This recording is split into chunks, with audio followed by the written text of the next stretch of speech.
श्री स्वामी समर्थ. घराला किंवा एखाद्या व्यक्तीला वाईट नजर लागली, की अचानक सगळं काही व्यवस्थित आणि ठीकठाक चाललेलं असताना वाईट व्हायला लागते. घराची प्रगती थांबते. सदस्यांमध्ये सारखी भांडण आणि मतभेद होतात. कामामध्ये लक्ष लागत नाही. घरामध्ये भीती वाटते.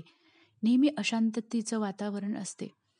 घरातल्या व्यक्ती सतत काही ना काही आजारपणामध्ये सुरू राहतात. वाईट नजर लागल्यानंतर आपल्या कामाला नजर लागली तर व्यापार हा ठप्प व्हायला लागतो. बिझनेसमध्ये फायदा नाही तर तोटा यायला लागतो. व्यक्तीला नजर लागली तर तो वाईट संगतीमध्ये अडकतो आणि चांगले व्हायला लागलेली कामं अचानक बिघडतात. असं म्हटलं जातं की घराला नजर लागली आहे. घरामध्ये नकारात्मक ऊर्जेचा प्रवेश झाला आहे. मध्ये खूप उपाय सांगितले आहेत, पण नजर काढल्यानंतर यातील बहुतेक साऱ्या समस्यांचा अंत होतो. चला तर जाणून घेऊया आपल्या घराला वाचवण्यासाठी आणि नकारात्मक ऊर्जा दूर जाण्यासाठी काय उपाय करावे. 5 काळी मिरी घ्यायची आहेत आणि डोक्यावरून 7 वेळा उतरवून एकांत जागी फेकून द्यायची आहेत. लक्षात ठेवा की 5वी जी काळा मिरा आहे तो वरच्या म्हणजे ऊर्ध्व दिशेला फेकायचा आहे. त्यानंतर मागे वळून न पाहता सरळ आपल्या घरी यायचं आहे. शक्यतोवर हा उपाय करताना तुम्हाला कोणी टोकलं पाहिजे नाही. हा अगदीच अचूक उपाय आहे. याने आपल्या घरात थांबलेला आनंद पुन्हा येऊ शकतो.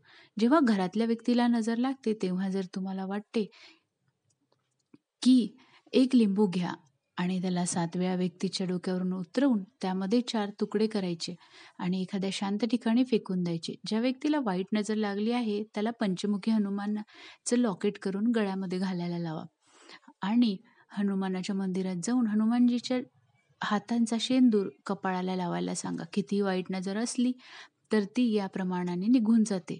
जेव्हा घरच्या आनंदाला नजर लागते तेव्हा तुम्हाला वाटत नाही की आपल्या घरात 1, 2, 3 प्रेमाला कोणाची नजर लागली असेल तर एकमेकांमधील प्रेम कमी व्हायला लागते.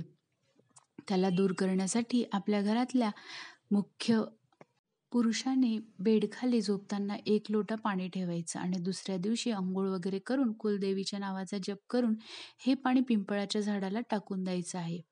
यामुळे घराला लागलेली नजर दूर होते. जर आपल्या घरातील एखाद्या व्यक्तीला पुन्हा पुन्हा नजर लागत असेल त्यापासून मुक्तता मिळवायसाठी बुधवार किंवा गुरुवारच्या दिवशी 1 लिंबू 7 मिरच्या काळ्या धाग्यामध्ये बांधून आपल्या घराच्या मुख्य दरवाजाला लटकवायचं आहे. असं केल्याने आपल्या घरातच सदस्यांमधल्या वाईट नजरेपासून रक्षण होते. जेव्हाही आपल्या घरामध्ये काही वाईट शक्ती प्रवेश करतात त्या मुख्य दारातून करतात. त्यामुळे त्यांना तिथेच थांबवायला हवं.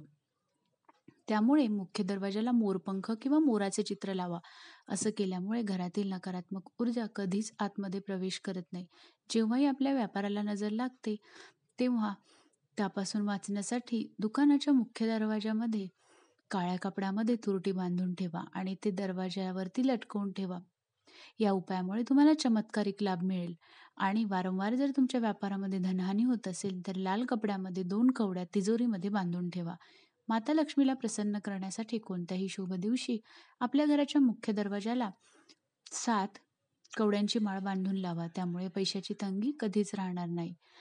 शेंदुरामध्ये गाईचं तूप टाकून त्यामध्ये स्वस्तिक चिन्ह हे दरवाजाच्या अगदी मध्ये काढायचं आणि त्यावरती शुभ लाभ लिहायचं. त्यांनी सर्व देवी देवता प्रसन्न होतात आणि नकारात्मक शक्ती आपल्या घरामध्ये कधीही प्रवेश करत नाही. घोड्याची नाल ही काळ्या रंगाची असेल तर ती सरसोच्या तेलामध्ये भिजवून ठेवायची आणि शनिवारी तेलातून काढून स्वच्छ कपड्याने पुसून शनिदेवाचा मंत्र म्हणून आपल्या दरवाजाच्या बाहेर टांगून द्यायची आणि जे तेल उरलेलं असेल ते तेल पिंपळाच्या झाडाला टाकून द्यायचं आहे. असं केल्याने वाईट नजर दोष संपून जातो. ज्योतिषशास्त्रानुसार शुक्रवारच्या दिवशी घराच्या मुख्य दरवाजावरती अशोकाच्या पानांचं तोरण लावा. अशोकाची पानं ही घरातल्या आपल्या वाईट नजरेपासून वाचवते, वाईट नजरेला दूर ठेवते. असं केल्यामुळे घराची स्थिती पूर्ववत होते आणि घरामध्ये गंगाजल शिंपडा. दरवाजाच्या बाहेर आपल्या उंबरठ्याला हळदीचं लेपन करा. घरामध्ये गुरुवारी लोबान धूप किंवा अगरबत्ती लावा. मित्रांनो, जर तुम्हाला आजची माहिती आवडली असेल तर व्हिडिओला लाईक करा आणि हा व्हिडिओ शेअर करा. अशाच नवनवीन माहितीपूर्ण व्हिडिओसाठी चॅनलला नक्की सबस्क्राईब करा.